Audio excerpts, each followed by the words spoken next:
Il est connu entre autres pour Quai d'Orsay. Il publie depuis une vingtaine d'années. Il a été primé à Angoulême. Christophe Blain publie avec Jean-Marc Jancovici Le Monde sans fin aux éditions d'Argo. Il vient en parler à la librairie La Parenthèse à Nancy. L'occasion pour nous de le rencontrer pour Délivrer-vous.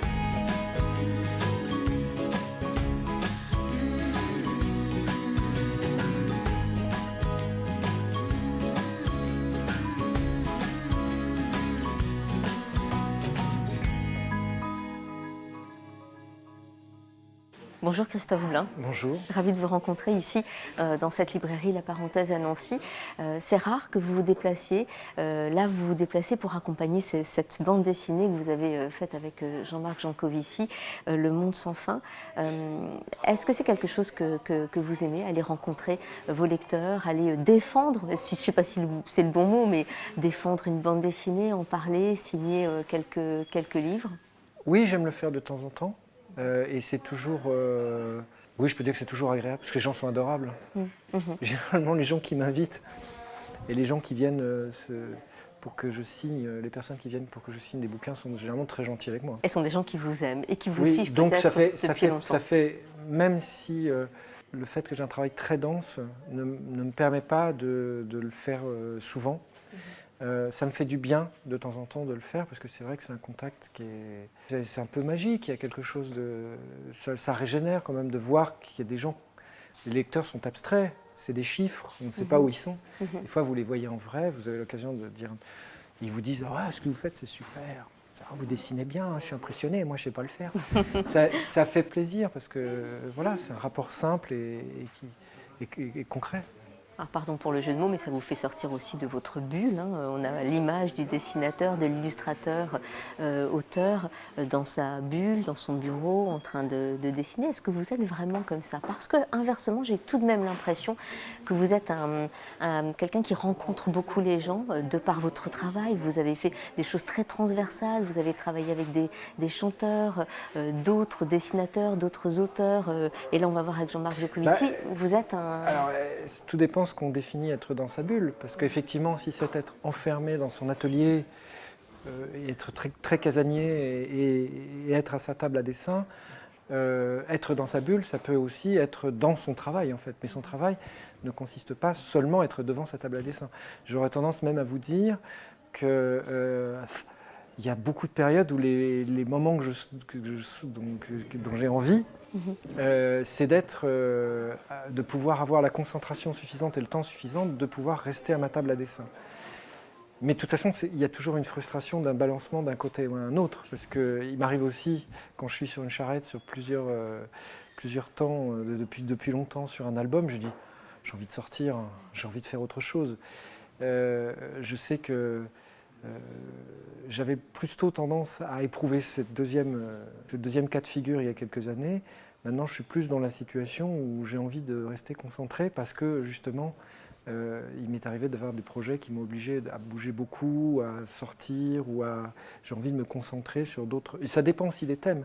Là, je suis sur un thème que je pourrais qualifier avec Le Monde sans fin d'extérieur à mon monde, même si j'y mets beaucoup de choses personnelles et je fais rentrer mon monde à l'intérieur de ce thème, et qu'il y a une rencontre, parce que c'est un album qui est aussi très onirique, où il y a une narration, où il y a beaucoup d'humour, de par la présence de Jean-Marc Jancovici, qui est quelqu'un de très très drôle dans la vie et aussi dans son travail, dans ses conférences. Il a un humour acide, mais il a beaucoup d'humour.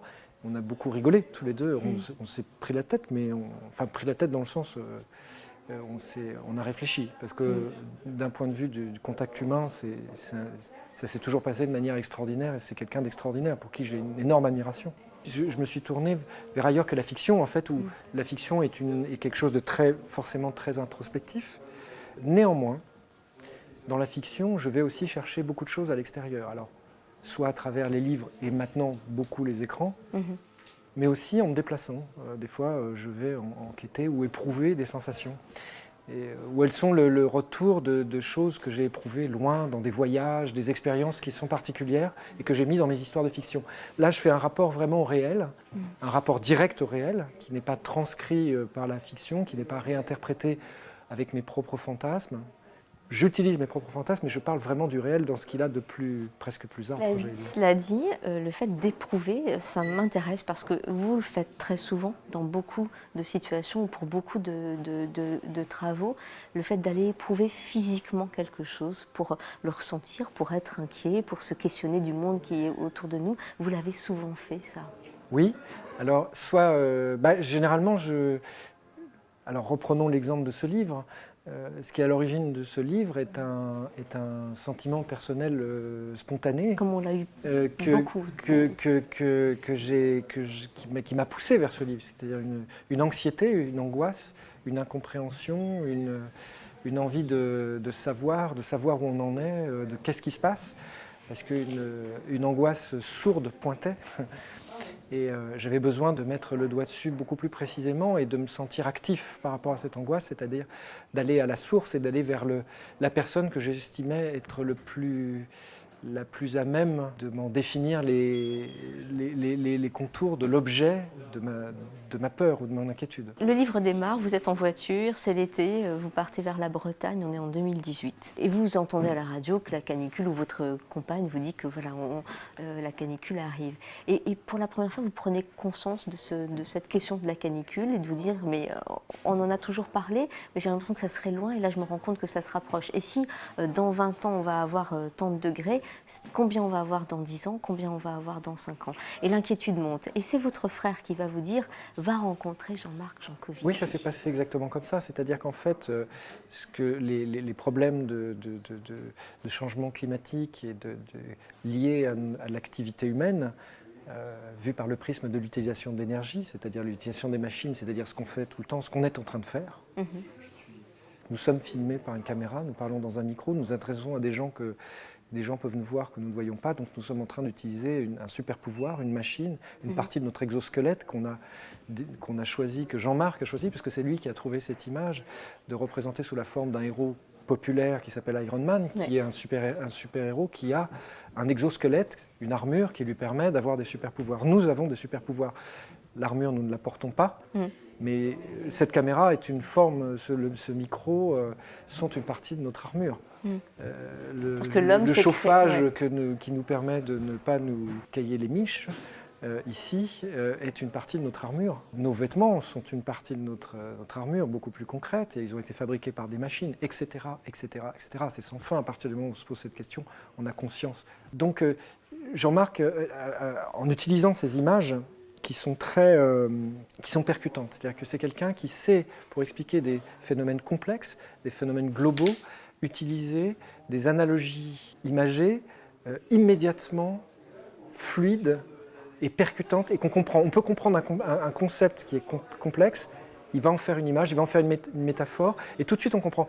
Et là, c'était assez extraordinaire de pouvoir... j'ai tout de suite perçu ça chez lui et quand je l'ai rencontré, il était à l'aune de ce que j'avais... Souvent, on dit qu'il ne faut pas rencontrer les gens qu'on admire. Là, il se trouve que c'était en cohérence totalement avec ce que j'imaginais et avec ce que mon frère, puisque c'est lui qui m'a poussé vers lui, parce que comme tout le monde, je faisais un déni. Je savais ce qui se passait, j'en entendais parler depuis longtemps, mais je n'avais pas envie de m'y confronter. Je le repoussais devant moi, et là, il a fallu que je l'affronte d'une certaine manière, et d'essayer de le comprendre, et d'essayer de comprendre aussi pourquoi j'en avais peur, et pourquoi les gens en ont peur, ce qui peut tout à fait se comprendre, et comment surmonter cette peur et comment lui donner un nom. Parce que finalement, quand on parle de changement climatique, est-ce qu'on sait, on entend partout parler, et de manière tout à fait récente. Vous parliez de 2018, il y a un double phénomène que nous avons rencontré. 2018, ça paraît très proche. Or, avant 2018, le réchauffement climatique, on n'en parlait pas dans les grands médias généralistes. Ça surprend beaucoup les gens quand on dit ça. Et vous avez l'air surpris quand je le dis. Il se trouve que j'ai été très attentif à ça, et Jean-Marc, beaucoup plus, puisqu'il le confirme, puisque lui, il a les mains dedans depuis 30 ans, depuis 25 ans. On a l'impression que c'est une idée qui est totalement acquise pour tout le monde depuis très longtemps. Or, dans les médias de très grande diffusion, ça n'était jamais dans les pages. Et c'est la première fois, pendant l'été 2018, qu'il y a eu un rapport immédiat qui a été fait entre la canicule que l'on pouvait ressentir dans nos régions, chez nous, et le réchauffement climatique. Des canicules, on en a connu avant, on en a connu en 1976, on en a connu en 2003, on en a connu.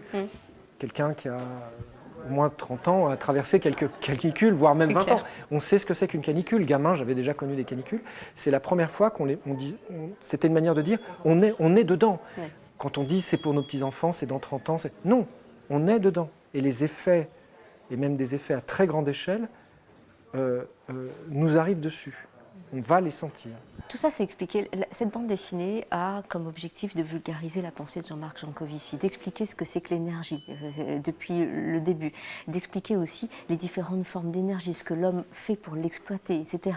Vous vous mettez en scène tous les deux, vous un peu côté naïf qui essaye de comprendre les choses, Jean-Marc Jancovici qui se met aussi en scène comme le connaisseur, mais pas seulement. C'est quelqu'un qui a été capable aussi de changer d'avis. Il en est beaucoup question aussi dans ce livre-là.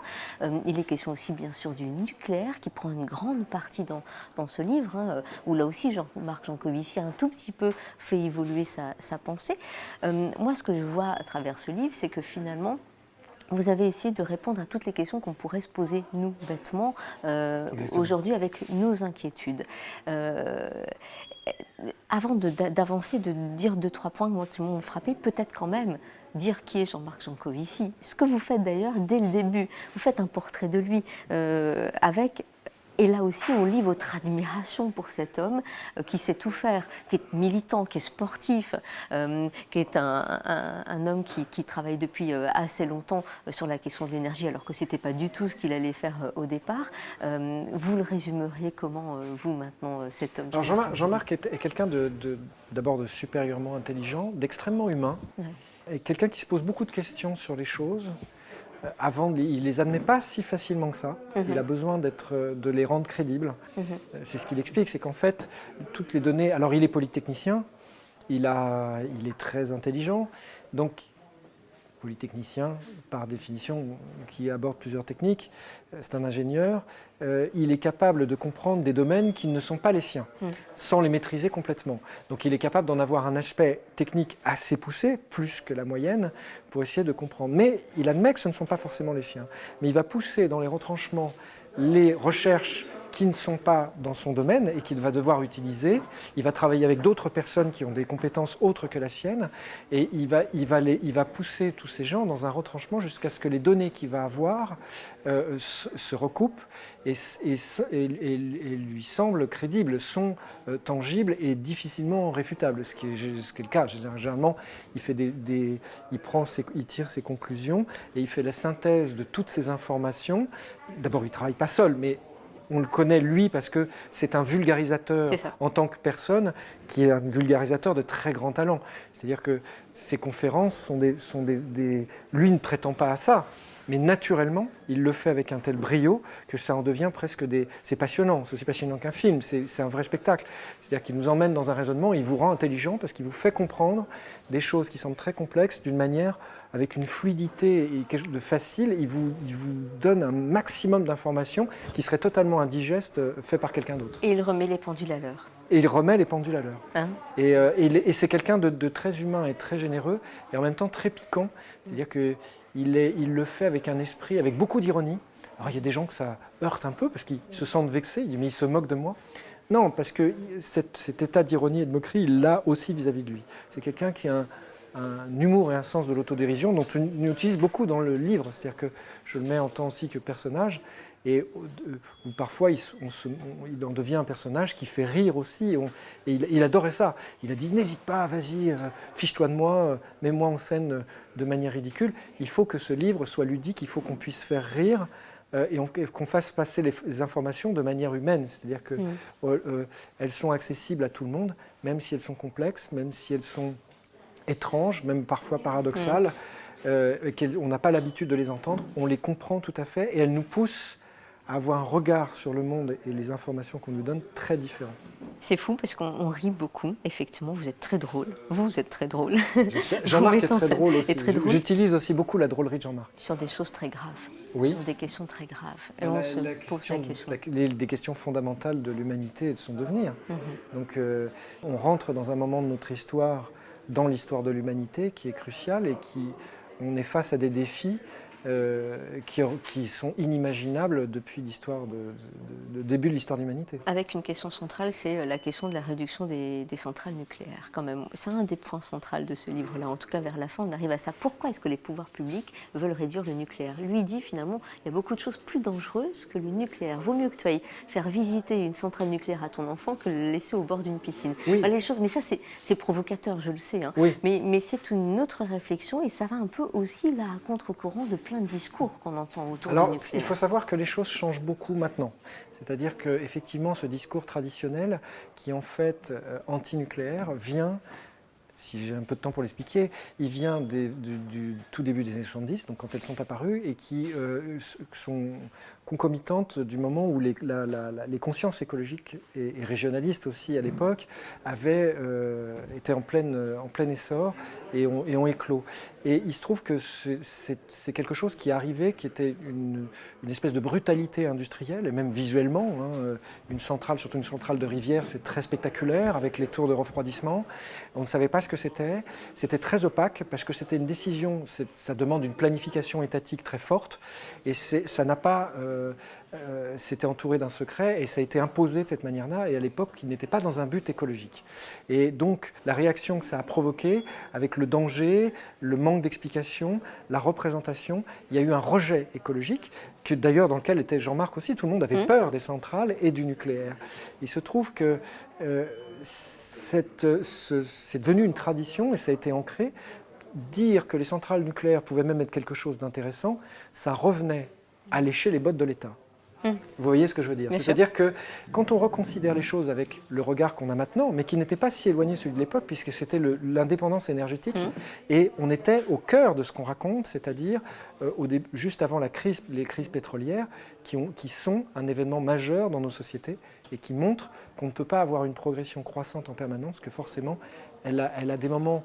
elle a des moments où elle s'arrête, où elle souffre, parce qu'elle va finir par décliner. Les ressources ne sont pas infinies.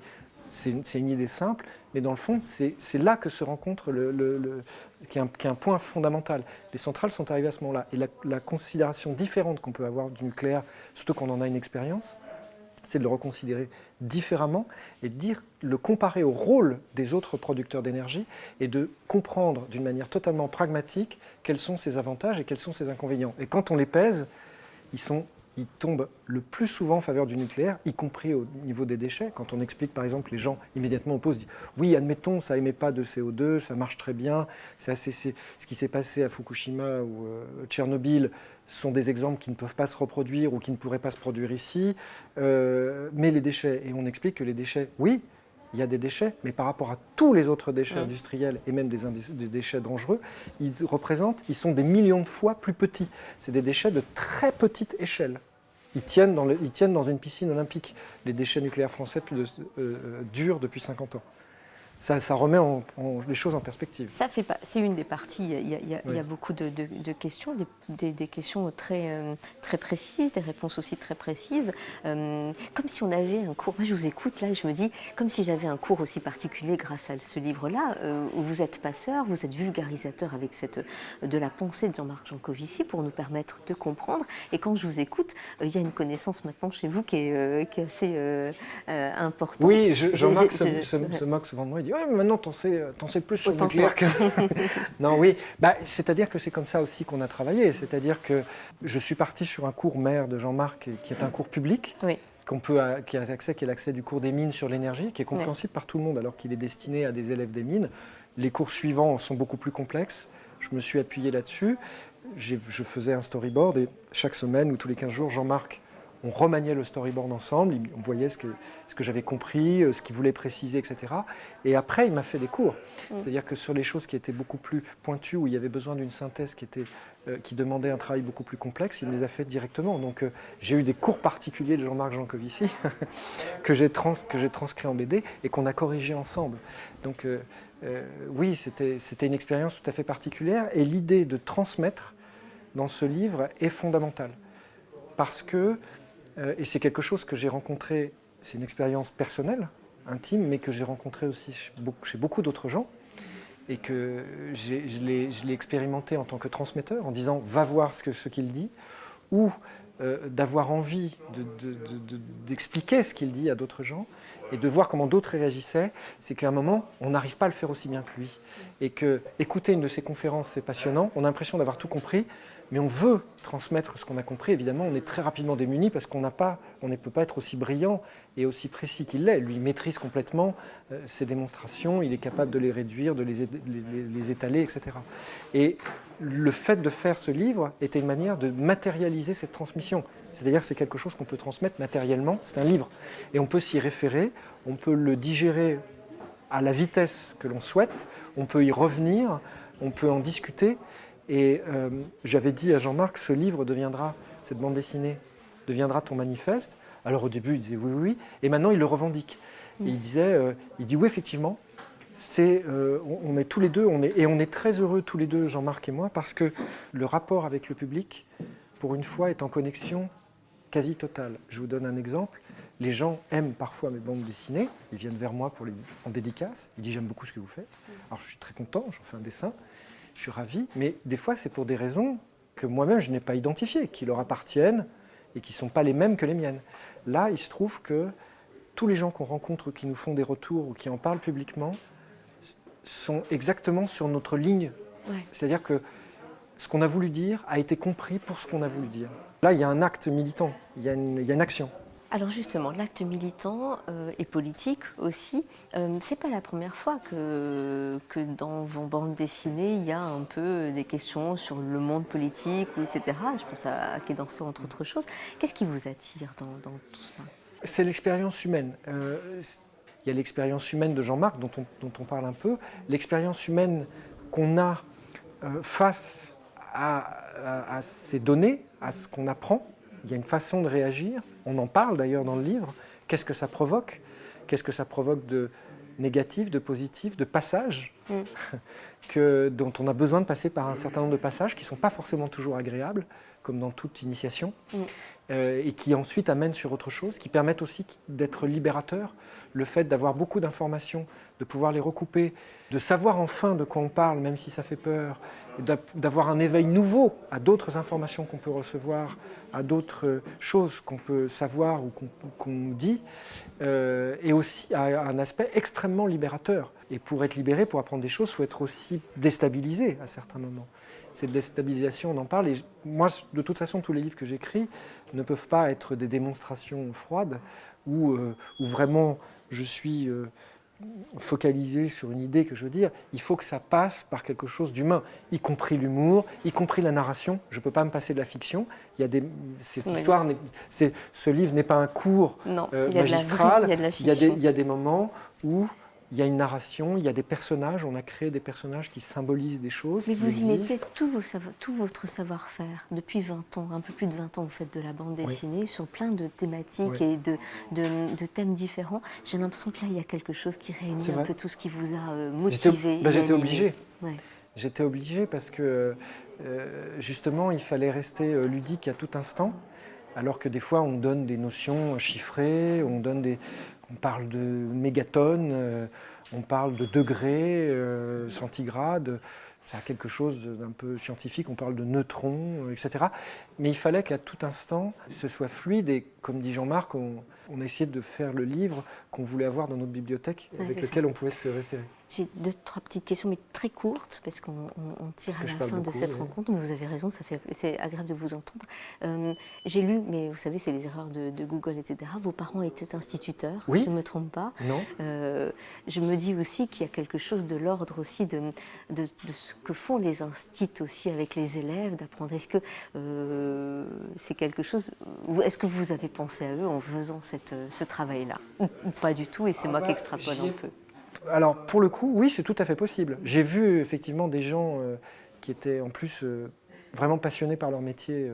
Et dans ma famille, il y avait des enseignants, il y avait beaucoup, des instituts, et pas que mon père et ma mère. Je pense que le fait que ça m'ait imprégné, oui, c'est une évidence. Je n'y ai pas pensé, mais vous avez raison. Le dessin, une question qu'on pose souvent aux dessinateurs. Vous avez appris le dessin, vous avez fait une école de dessin, vous avez fait les Beaux-Arts.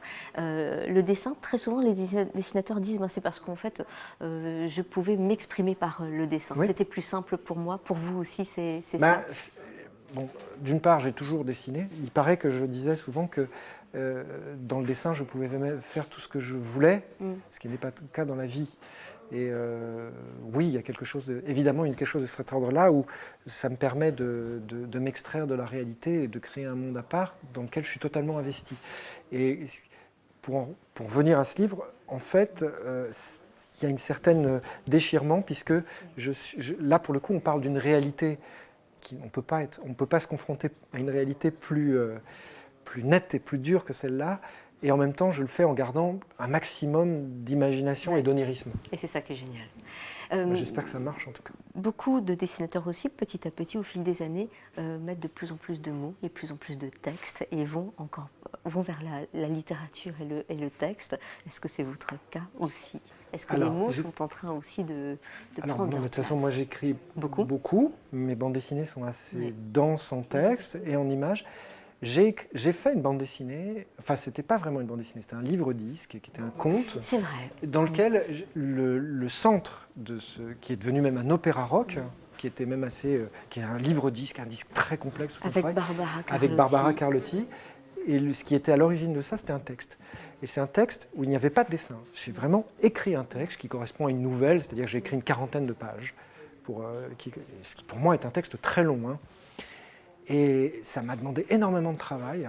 Je ne dessinais pas. Et pendant un mois, c'est la seule fois de ma vie, enfin, depuis que je n'ai pas dessiné.